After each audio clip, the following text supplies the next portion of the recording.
Hello everyone, it's Jacob from Team Pyramid.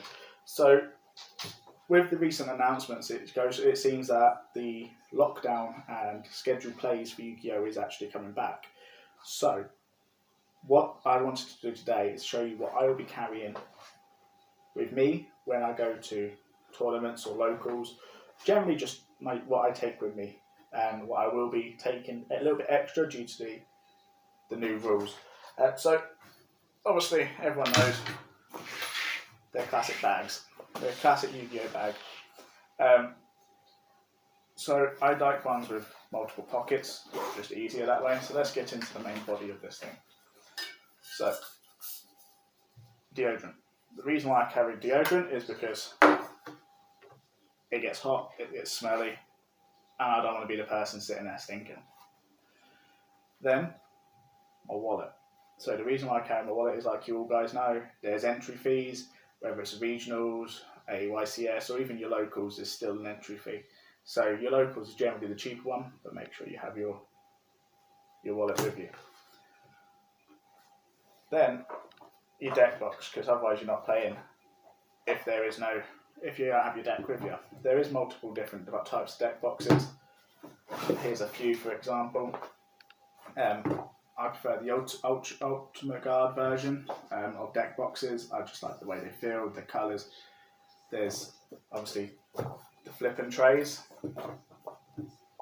There's the flipping trays that have the removable dice and sections that carry 2 decks. Or there's your sign winder. I have this at the moment filled with another thing. I'll show you that in a second. And then there's obviously your deck. So what you also want to make sure is that you have, especially now, is because you're not meant to touch any of your opponent's things as little as possible. So I know that means you're allowed to cut their deck if you choose to. Other than that, not really. So make sure you bring your own dice. I have a variety there. Then your deck. So make sure it is 40 cards. If you do carry a side deck, make sure you have your side deck, and make sure at the moment you bring your own tokens. So the reason for the tokens is because obviously you're not allowed to touch your opponent's things. And I know that's one of the big things that I've noticed is that when I play, there's hardly anybody that's got actual tokens themselves. It's always, oh, do you have a token? So yeah, so make sure you bring your tokens and your little field centres, just make sure. On top of that, depending on the event, locals not so much, but regionals and YCS is definitely, you'll need to change your sleeves. So as you can see in here, I've got loads in my sidewinder. I've got loads of different sleeves, all brand new, just out of the pack. I always like to carry it extra on me just in case my deck does get checked and they turn around and say that you need to change your sleeves. Your sleeves are a bit iffy on this one, so that way you can change it. They do get dirty, they do get grubby. It's one of them things. So, your playmat. Loads of people play different ways, but I like to make sure I have my playmat. Just one of them things, keeps your cards clean, keeps your cards from getting dirty, and protects them from the surfaces as well. Then, if you want to, you can also bring your binder. So you can bring your binder along with it. If you want to trade, if you want to buy cards, you can go ahead and do that. One thing I will say is if you go into an event, so like a YCS or regionals, make sure you print out one of these and fill it in beforehand. So from my previous experience, going to a couple of regionals, is you turn up on the day and you don't have your deck finalised, so it just saves a bit of time. It just saves rushing around and panicking. Oh, have I actually got this sorted? You've got your deck list there, and that way you can just go up, pay your entry fee, hand it in, job done.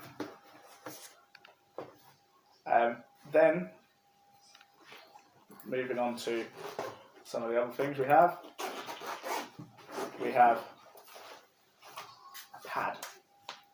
a pad and pen.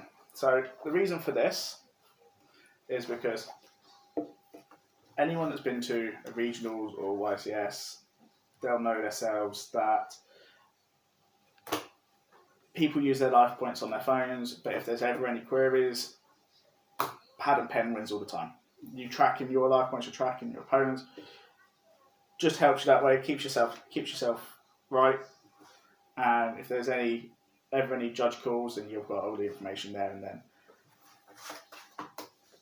You can have paper and pen, or you can use one of the slates. I don't really use my slate that much for it, but it is good for that.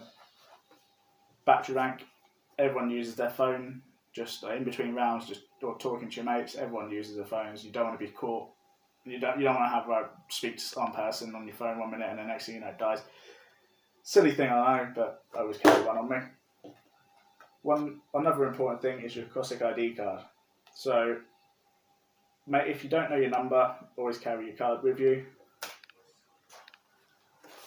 Then on to some of the new things in regards to it.